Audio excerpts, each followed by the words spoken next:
A plus B, syllabe, C, métaphore, grammaire, W, hypothèse, oxymore, sache que ça se cache, et cache que ça ne se sache, Y et Z.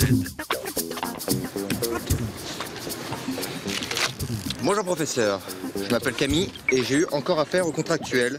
J'aimerais bien savoir pourquoi on appelle ça un procès verbal alors qu'on peut jamais leur parler. Merci professeur.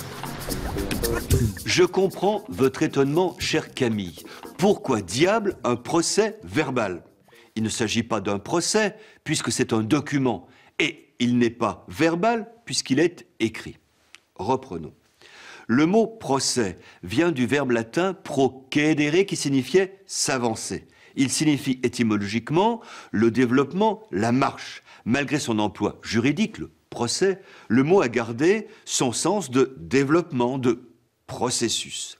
Quant à verbal, s'il est aujourd'hui synonyme d'oral, une promesse verbale, il signifie étymologiquement fait de mots, latin verbum.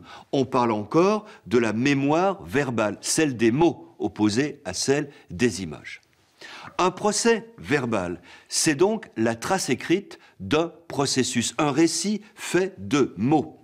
Un acte dressé par une autorité compétente qui constate un fait ayant des conséquences juridiques. Procès verbal d'interrogatoire.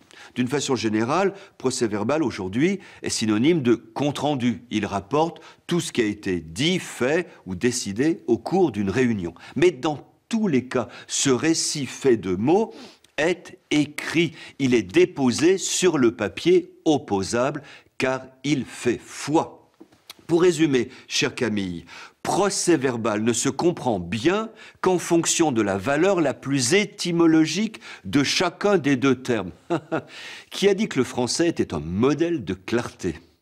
A plus B, syllabe, C, métaphore, grammaire, W, hypothèse, oxymore, Y et Z.